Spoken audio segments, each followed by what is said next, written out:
Richest man in Babylon. பாபிலோனின் மிகப்பெரிய பணக்காரன். இந்த உலகத்தில் பணம் தான் வாழ்க்கையின் வெற்றியை அளவிடக்கூடிய கருவி. பணம் தான் இந்த பூமியில் இருக்கின்ற எல்லாவற்றையும் மகிழ்ச்சியாக அனுபவிக்க உதவுகிறது. பணத்தை அடைவதற்கு எளிமையான வழிகளை அறிந்தவர்களுக்கு மட்டுமே அந்த பணம் அதிகமாக கிடைக்கிறது. 6000 வருடங்களுக்கு முன்னால் செல்வந்தர்கள் பாபிலோன் நகரில் பணத்தை கட்டுப்படுத்திய சட்டங்கள் தான் இன்றும் இந்த உலகத்தில் எல்லா இடங்களிலும் பயன்படுத்தப்படுகிறது. ஒரு நாட்டினுடைய பொருளாதாரம் தனிப்பட்ட மனிதனின் பொருளாதாரத்தை சார்ந்தே அமைந்திருக்கிறது. நம்முடைய வாழ்க்கையில் நமக்கு கிடைக்கக்கூடிய அனைத்து வெற்றிகளும் நம்முடைய சொந்த முயற்சியினால் நமக்கு கிடைத்தவைதான். அதிகமான வெற்றிகளை குவிக்க வேண்டும் என்றால் சரியான தயாரிப்பு வேண்டும். நம்முடைய நடவடிக்கைகள், எண்ணங்கள், புரிதல், இந்த மூன்றும் ஒரே மாதிரியானவை. பண்டைய கால உலகத்தில் பாபிலோன் நகரம் மிக அதிக செல்வமுள்ள நகரமாக இருந்தது.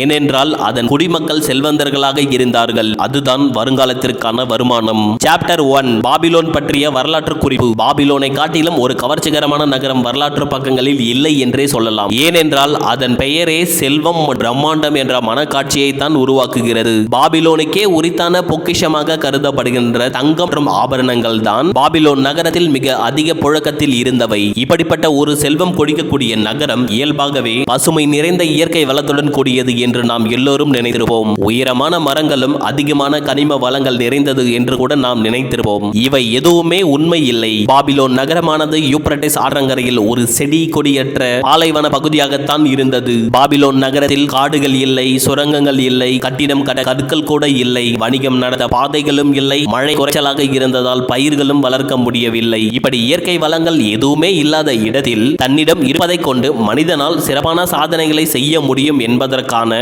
ஒரு அற்புதமான எடுத்துக்காட்டாக பாபிலோன் நகரம் இருந்தது. இந்த மாநகரை உருவாக்கிய அனைத்து விஷயங்களும் மனிதனால் உருவாக்கப்பட்டவை மட்டுமே. இதே போல அதனுடைய செல்வங்கள் அனைத்துமே மனிதனின் முயற்சியால் வளர்ந்ததுதான். பாபிலோன் நகரத்தில் இரண்டே இயற்கை வளங்கள் மட்டுமே இருந்தது. ஒன்று வளமான மண், இன்னொன்று ஆற்று நீர். இப்பொழுதோ அல்லது இனி வரக்கூடிய நாட்களிலோ இப்படிப்பட்ட ஆச்சரியமான பொறியியல் சாதனையை பொறியாளர்கள் ஆற்று நீரின் போக்கை அணைகள் மற்றும் நீர்ப்பாசன கால்வாய்கள் மூலம் திசை திருப்பி வறண்ட பள்ளத்தாக்காக இருந்த கால்வாய்கள் யூப்ரட்டிஸ் ஆற்றின் ஜீவ நதியை கொண்டு பாபிலோன் நகர மண்ணை மிகவும் வளமாக்கியது. மிகவும் பிரபலமான பாபிலோன் மன்னர்கள் வரலாற்றில் இடம்பெற்றதற்கான காரணங்கள் அவர்களின் அறிவு திறன், சாதுரியம் மற்றும் நியாய உணர்வு தான். உயர் கௌரவத்தை முன்னிறுத்தி உலகையே வென்று அனைத்து நாடுகளும் தனக்கு கப்பம் கட்ட வேண்டும் என்ற கர்வம் கொண்ட மன்னர்களை பாபிலோன் நகரம் உருவாக்கி இருக்கவில்லை. பாபிலோன் ஒரு நகரமாக இன்று நிலைத்திருக்கவில்லை. 1000 ஆண்டுகளுக்கு மேல் அதற்கு சக்தியும் ஊட்டமும் அளித்து அதை நிர்வகித்து பராமரித்த மக்கள் வளம் குன்றிய பின்னரே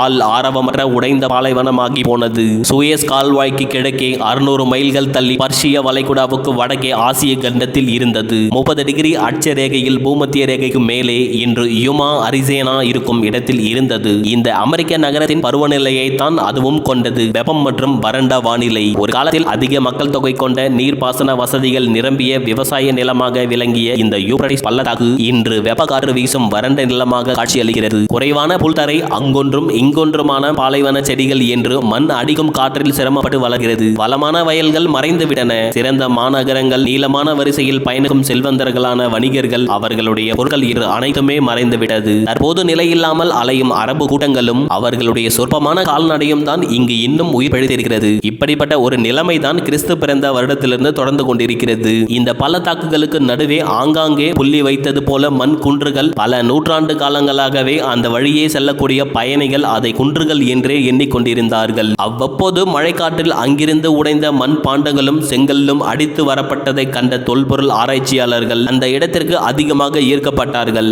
ஐரோப்பா மற்றும் அமெரிக்க அருங்காட்சியகங்கள் பணம் கொடுத்து இந்த இடத்தை தோண்டி ஆராய்ச்சி செய்யும்படி குழுக்களை அனுப்பி வைத்திருந்தது. மண்வெட்டிகளும் கடப்பாறைகளும் இந்த குன்றுகள் பண்டைக்கால நகரங்கள் என்று இந்த உலகிற்கு எடுத்து காட்டியது. அவைகளை நகர கல்லறைகள் என்றே அழைக்கலாம். சுமார் 20 நூற்றாண்டுகளாக பாலைவன புழுதி காற்று இந்த நகரத்தின் மீது வீசி இருக்கிறது. செங்கற்களால் கட்டப்பட்ட நகரத்து சுவர்கள் தேய்ந்து சிதைந்து மண்ணுக்குள்ளேயே புதைந்திருந்தது. செல்வ வளம் பெற்ற பாபிலோன் நகரம் இன்று மண்ணுக்குள்ளே ஒரு குப்பை மேடாக இருக்கிறது. அது வெகு காலமாக கேட்பாரற்று கிடந்திருக்கிறது. நூற்றாண்டு காலங்களை அதன் தெருக்களின் மீது பறந்திருந்த குப்பையையும் புழுதியையும் நீக்கிய பிறகு அது கண்டுபிடிக்கப்பட்டது. சிறந்த அரண்மனைகளும் கோவில்களும் உடைந்து விழுந்த சிதிலங்களும் அங்கிருந்து கண்டெடுக்கப்பட்டது. பல விஞ்ஞானிகள் பாபிலோன் மற்றும் அதனை சுற்றி இருக்கக்கூடிய நகரங்களின் நாகரிகம் தான் மிகவும் பழமையானது என்று ஆதாரபூர்வமாக நம்புகிறார்கள். 2000 ஆண்டுகளுக்கு முன்னால் மிகவும் செழிப்பாக விளங்கிய நாகரிகம் என்று சான்றுகள் கூறுகிறது. இந்த தேதிகளை எப்படி குறிக்கிறார்கள் என்பதில் என்பதில் ஒரு சுவாரஸ்யம் அடங்கி இருக்கிறது. அங்கு கிடைக்கப்பெற்ற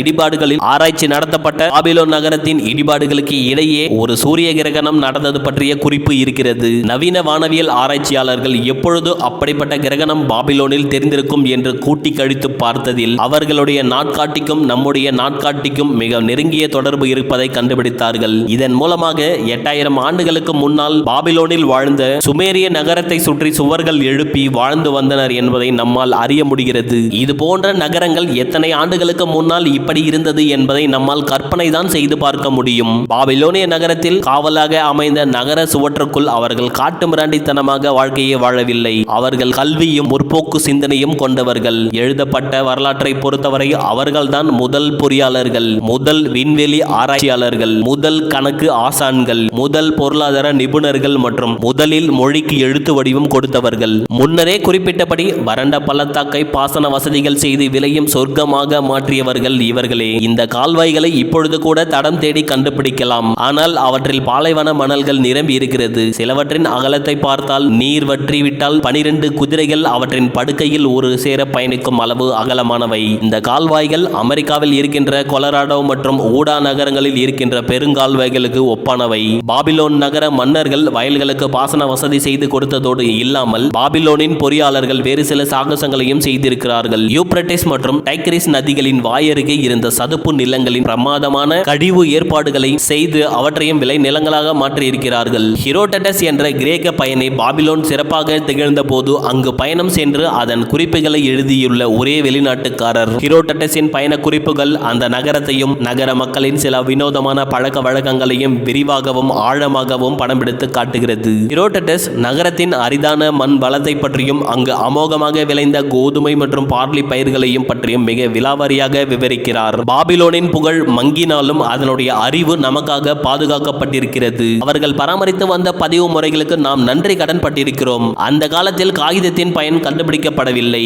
ஈர களிமண்ணில் கடுமையாக உழைத்து எழுதி வைத்திருந்தார்கள். எழுதி முடித்த பிறகு அவற்றை சுட்டு கடினமான வில்லைகளாக்கினார்கள். 6 அங்குலத்துக்கு 8 அங்குலம் மேலும் 1 அங்குலம் கனம் என்ற விதத்தில் அவற்றை வடிவமைத்து வைத்திருந்தார்கள். நம்முடைய நவீன கால எழுத்துக்களை போலத்தான் அந்த காலத்தில் இந்த களிமண் வில்லைகளை பயன்படுத்தி இருக்கிறார்கள். இந்த களிமண் வில்லைகளில் காவியங்கள், கவிதைகள், வரலாறு, அரசாணைகள், நாட்டின் சட்டங்கள், நில உரிமை பட்டயம், கடன் பத்திரம் மற்றும் தூர தேசங்களுக்கு கடிதங்களை தூதுவர்கள் மூலம் அனுப்புவது போன்ற ஏராளமான விஷயங்களை செய்து வந்திருக்கிறார்கள். பாபிலோன் மக்களின் அந்தரங்கங்களை பற்றிய விஷயங்களை நாம் தெரிந்து கொள்வதற்கு இந்த களிமண் வில்லைகள் பெரிதும் உதவிகரமாக இருக்கிறது. உதாரணத்திற்கு ஒரு வில்லையில் அந்த ஊர் கடைக்காரர் ஒருவரின் குறிப்பு கூறுவது என்னவென்றால், பசுமாட்டை கூட்டி வந்து அதற்கு பதிலாக 7 கோணி கோதுமையை வாங்கி சென்றார். அவற்றில் 3ஐ அப்போதே பெற்றுக்கொண்டு மற்ற 4ஐ இஷ்டம் போல் வாங்கிக் கொள்ளலாம் என்றார். பாபிலோனில் இப்படிப்பட்ட இடிபாடுகளுக்கு இடையே பத்திரமாக புதைந்து கிடந்த பல வில்லைகள் இது போன்று காட்சியளிக்கிறது. பாபிலோன் நகரத்தின் மிகப்பெரிய அதிசயம் அதை சுற்றி இருந்த சுவர்கள் தான். பண்டைய குலத்தினர் அந்த சுவர்களை எகிப்து பிரமிடுகளோடு ஒப்பிட்டு உலகத்தின் 7 அதிசயங்களில் ஒன்று என்று கூறுகிறார்கள். நகரத்தின் பழமையான வரலாற்றின்படி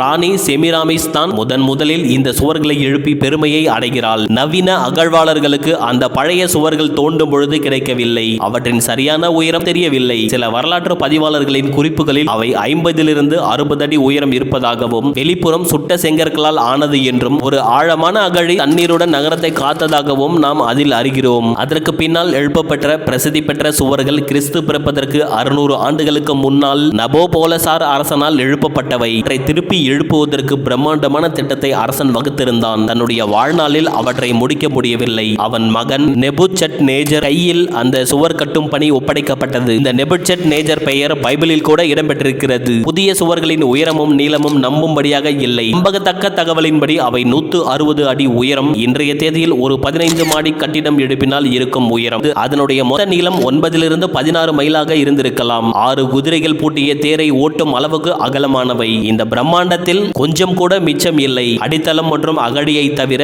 இயற்கையின் அழிவை தவிர, அரேபியர்கள் செங்கல்லை தோண்டி எடுத்து வேறு இடத்தில் கட்டிடம் கட்ட பயன்படுத்திவிட்டார்கள். இந்த காலத்தில் போரில் வென்ற பெரிய படைகள் கொண்ட ஒவ்வொருவரும் படை திரட்டி பாபிலோனின் சுவர்களை நோக்கி வந்து கொண்டிருந்தார்கள். நிறைய அரசர்கள் பாபிலோனின் மீது போர் தொடுத்தார்கள். ஆனால் அனைத்துமே வீணடைந்தது. காலத்தில் போர் படைகளை சாதாரணமாக எடை போடக்கூடாது. 10,000 குதிரை படை வீரர்கள், 25,000 தேர்கள், 1200 காலாட்படை வீரர்கள், அவற்றில் ஒவ்வொரு பிரிவிலும் 1000 போர் வீரர்கள் என்று வரலாற்று ஆய்வாளர்கள் குறிப்பிடுகிறார்கள். பல சமயங்களில் போருக்கு ஆயத்தமாக நகரமாவதற்கு 2 to 3 ஆண்டுகள் கூட ஆகலாம். போர்க்காலத்துக்கு தேவையான அனைத்து உணவுகளையும் சேமித்து வைத்த பின்னரே அவர்கள் போருக்கு தயாராவார்கள். இன்றைய காலத்தில் இருக்கக்கூடிய நவீன நகரத்தை போலத்தான் பாபிலோன் நகரம் அமைக்கப்பட்டிருந்தது. தெருக்களும் கடைகளும் இருந்தது. வீடுகள் இருக்கும் வீதிகளில் தள்ளு வண்டியில் பொருட்களை கூவி விற்றார்கள். அரசனின் பூசாரிகள் வியத்தகு கோவில்களில் பணியாற்றினார்கள். நகரத்துக்குள்ளே தனி பிரிவில் அரசருக்கு தனி அரண்மனைகள் இருந்தது. நகரத்தை சுற்றியிருந்த சுவர்களை விட உயரமான சுவர்கள் அரண்மனைகளை காத்து வந்தன.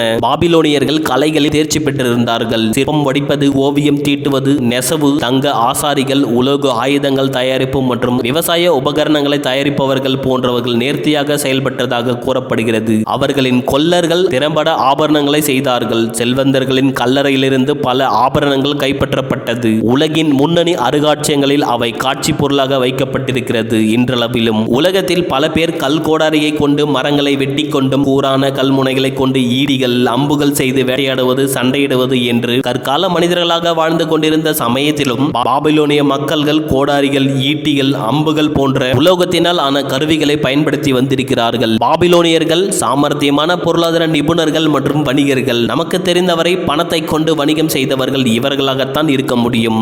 உறுதிப்பத்திரம் மற்றும் நில தஸ்தாவேஜிகளை உபயோகித்தவர்களும் இவர்கள்தான். கிறிஸ்து பிறப்பதற்கு 540 ஆண்டுகளுக்கு முன்னால் வரை பாபிலோனை எந்த ஒரு எதிரி படையும் ஆட்கொண்டிருக்கவில்லை. ஏனென்றால் அதனுடைய சுவர்கள் அவ்வளவு வலிமையானவை. ஆனால் பாபிலோன் தோற்ற கதை மிகவும் வினோதமானது. சைரஸ் அந்த காலத்தில் மிகப்பெரிய போர் வீரன். பாபிலோன் நகரத்தை தாக்க முடிவு செய்திருந்தான். அதன் வெல்ல முடியாத சுவர்களை அழிக்க நினைத்தான். போதைய பாபிலோன் அரசன் நபோநிடசனின் ஆலோசகர்கள் அவனுக்கு இப்படிப்பட்ட ஒரு ஆலோசனைகளை வழங்கினார்கள். சைரஸ் நகரத்தை சூழ்ந்து உள்ளே வருவதற்குள் அவனை நகரத்தின் வெளியே சந்திக்கலாமே என்றார்கள். நகரத்திற்கு வெளியே போட்டியிட்டதால் பாபிலோனிய படை தோற்றது. ஊரை விட்டே ஓடியது. சைரஸ் திறந்த வீட்டினுள் நுழைந்த எந்த எதிர்ப்பும் இல்லாமல் ஆட்கொண்டு விட்டான் பாபிலோன் நகரத்தை. அதன் பிறகு அந்த நகரத்தின் புகழ், ஆளுமை காலப்போக்கில் மறைய தொடங்கியது. சில நூற்றாண்டுகளில் அது கைவிடப்பட்டது. காற்றும் புயலும் அதை மீண்டும் இடித்து பாலைவனமாக்கியது. எந்த இடத்திலிருந்து அதன் சிறப்பு அமைக்கப்பட்டதோ அது அந்த இடத்துக்கே மீண்டும் திரும்பியது. பாபிலோன் நகரம் வீழ்ந்தது. அது மறுபடியும் எழவே இல்லை.